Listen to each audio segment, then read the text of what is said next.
Hello, BookTube, and it's Friday again. Time is going very quickly. I've started back to work as well, so a lot of my time now is being filled up, and it's really putting a crank in my life. I miss my mid-morning nap, my mid-afternoon nap, and then sometimes mid-evening nap. Um, it's a disaster for life.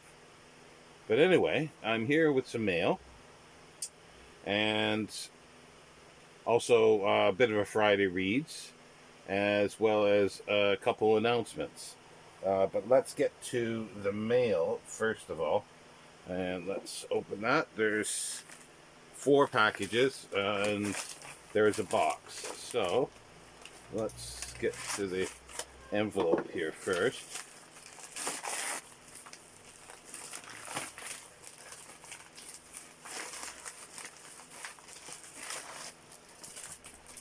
Ah,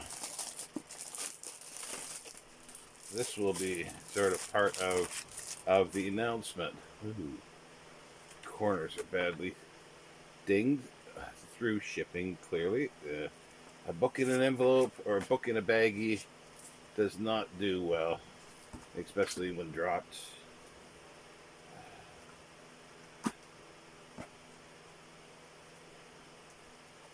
And this is Once a Wicked Lady. It's a biography of Margaret Lockwood. And this was put out by Virgin in 1989. I've wanted to get this for a long time. Have procrastinated and procrastinated. So I found a nice cheap copy. Well, it said new, but it's no longer new with those dings in the corner. But the price was just giveaway. By Hilton Timms. It's not that huge. It's just over 200 and some pages, but there's only like a couple of bios of Margaret Lockwood. So let's move on.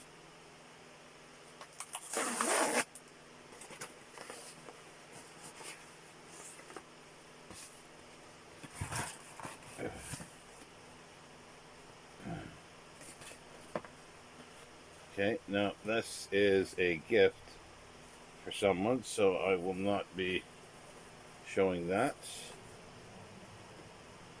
because they'll know.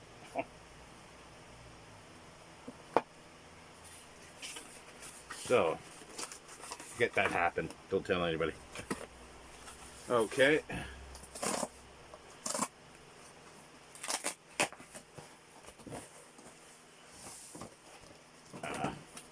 Also part of the announcement, another bio that I've wanted to get, and again, very, very cheaply done. A biography of Michael Redgrave called Secret Dreams, Alan Strachan. It's considered a very good copy, which it is. It's got a tear, bit of wear to edges. It's quite substantial, actually. It's bigger than I thought. It's almost 500 pages. Um, Weidenfeld and Nicholson, 2004 by Alan Strachan.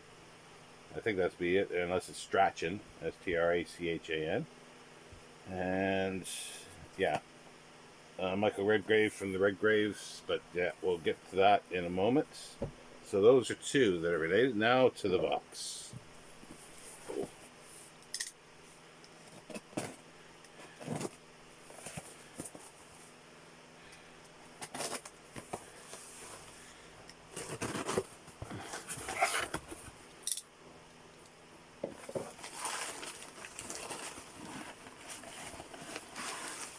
Oh, yes. A couple things. Been waiting for this for some time, actually. For a good 4 or 5 weeks, actually. Don't know what happens to some posts. Some get through quickly, and others just take forever. These are two science fiction things.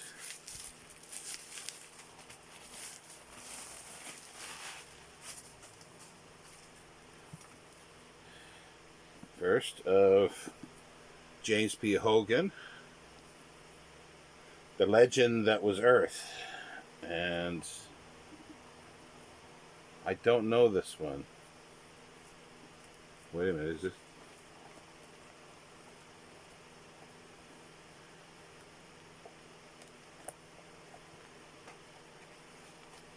Oh, I hope it's not glued to the. It's got these horrible dust jacket protectors on that are.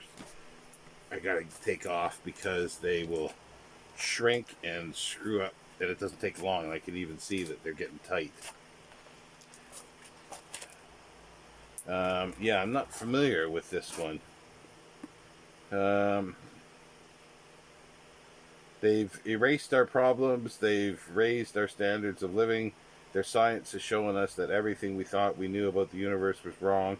And now the alien hyodines, high-tech gifts, and their flair for social order promise to make a paradise of planet Earth. Ooh. So yeah, I'm not familiar with this one. And it looks like it's in fine condition. It's a first, 2000, by Baen Books. So that's nice.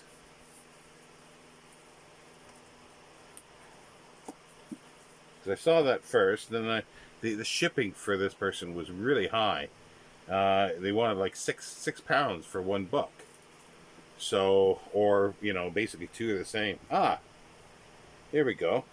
I like Steve Donahue mentioned this because, like I say, I ordered this several weeks ago. This is the British version. It's a very strange shape. It's narrower than others.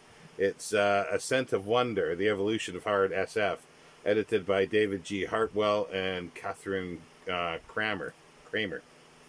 And this is a bit bumped, but it's otherwise nice enough copy. Pages are still white, being the British. It's Orbit. There are, I don't know, I have a lot of stories in here. They span the whole sort of history of science fiction. So yeah, so as I say, that was so cheap that it only cost. I think they nominalized the shipping to, I think something like £8. So that means this, because I wanted the Hogan, and this one only cost basically £2. I think it was, yeah, £2 because of the shipping. Yeah, it only cost £2. So I'm pleased with that. Yeah, they're dinged. The boards are badly dinged, but this is a very good copy. But the other one's almost a fine copy, and it's weird that they made it smaller than the other books. Let's see here. Yeah, it's not as wide. Don't know why. It's a bit awkward to hold even, but it's cheaper than I think the American version. Now, going to the second part, which is Friday Reads. Most of the week, I have been reading, again, just a lot of essays, and starting back to work, so the reading has been curtailed a bit. But I'm off for the weekend. But yeah, I've been reading quite a bit of, mostly just books about books, essays by other writers here and there. I was doing the May is for magazines every day up until last weekend. I really felt rough, so things got put behind, and I didn't really get much done with that at all. And I haven't done anything since I think around the 15th or so several days. I'm not sure if I'm going to be able to get back into doing the May is for magazines. Hopefully I'll be able to do one or two before the end of the month, but in no way that I'm going to be able to keep up with one a day. I'll be doing, for upcoming reading, I'll be sort of working with Amy at at the dusty bookshelf, and we're both going to read through, like in completion, a book by A. Edward Norton. She's going to be reading the book collecting game, and I am going to be reading the amenities of book collecting. They're in chapters, but they're basically um, essays on book collecting and his book collecting. And Saturday I will start with the introduction. There'll be two videos: the introduction and introducing A. Alfred or A. Edward Newton, and the essay introductory, which is quite short, about 6 pages. And then then I'll read the first chapter from the amenities of book collecting, and then on Monday, Amy will read the first of the book collecting game, and then we'll alternate every day and see how it goes. It'll be kind of interesting to read all the way through a whole book on video. Some of them are quite long. The chapter 3, I've already started recording. Chapter 3, I've had to break up into 2 videos because my tablet just will not go over 57 minutes. So it is long, but it's not that much longer. So I did it in 2 videos and have sort of stretched it out a little bit to show some photos, and instead of rushing. But anyway, that's what we'll be doing for the next week or so, because I've got about 8 chapters. How many chapters do I have in here?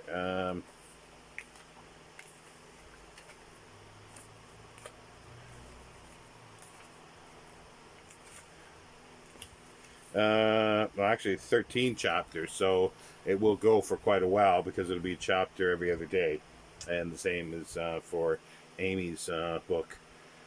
Other things that I want to announce that I sort of put out a possibility of, because I showed my silent film DVDs, and I sort of thought, well, I've always been interested, and I've been doing it myself for many, many years, is the comparison between the book and the film. And I said, would anybody be interested in doing that? And I've got quite a few that said, yeah, they'd love to see that done. So I'm going to, there's several that I'm going to be working on. The first one won't be a silent one. First one will actually be, it will be Alfred Hitchcock's The Lady Vanishes. And here's a Blu-ray version of it from Network here in the UK. It's a pitiful version, to be honest. There's no commentary on it. There's no extra. There's no booklet. It's just, yeah, it's a shame. Really, the Criterion American one. I used to have the DVD. I'm quite sure it had a lot more extras on it. So it'll be something I'll be upgrading because I really, really enjoy this film. So, but yeah, so that's the first one we'll do. That came out in 1939, and I've got the book here. I've had the book for quite a while. I've got the Bloomsbury Film Classics, and they've taken the name of the film, The Lady Vanishes. The actual title of it is The Wheel Spins. That was published in 1936. By Ethelina White. And it's interesting that they use for the cover Charters and Caldecott, to cricket-loving travelers, and Googie Withers on the back. But anyway, I won't get too much into it because this will be part of the story. The cover that they've used here from the film, that'll be part of the story. So I will be doing that. I don't have any fixed date for this yet, but I should hopefully by the end of June. However, depending on work and everything like that, I will put a few more dates up, or I will put a date up closer to the time once I know how I'm proceeding. And as I say, I got a few other things like Michael Redgrave, who's in the film. I've wanted a bio of him for many, many years, and especially Margaret Lockwood. So that was just a prompt for me to do that. So, and I won't be reading these from cover to cover at the moment. I'll be just reading little bits and pieces of them, just to maybe see if I can back anything up or just add anything to the discussion. If anybody is interested in wanting to join in, feel free. If you want to do that, just put a comment, send a message to me, and we'll see. But again, you might be able to still find this Bloomsbury film edition of the Wheel Spins, but entitled "The Lady Vanishes," and there's several reprints of it, and yeah, so that's what I plan, and a few other ones. There's another film that was based on Ethelina White's, what's it called? They Must Watch, I think. I got it written down here. Some Must Watch. That was done in the 30s, I think, as well, or 40s, and it was filmed as The Spiral Staircase with Dorothy McGuire in the 40s, and sometime in the 40s. Can't remember who the director was off the top of my head, but that's another one that I'd like to do. And this is the object of this game is not so much a review or a critique of the writing and or film in sort of quality wise, which can come into it. However, it's more of taking the text, what the text says, and then how it's been interpreted into the film. And then, I am sure I'm going to make some judgments of saying I like one better than the other, or they should have done this for the film, or, they should have left out something from here, and so forth. And I may or may not like the writing of the book. That is all secondary of the purpose of this, or at least in my mind. But also, when applicable, like my big idea that I used to do with a book club is read a book, the text, listen to a radio play that's been done of it, see the difference, and then the film. So then you compare all three, which can be quite fun, and then if possible even do a play, and it's really fun to see how each medium takes and needs to interpret the story in order to make it fit into that medium, and that I always found interesting. But yeah, so that's what I plan on doing.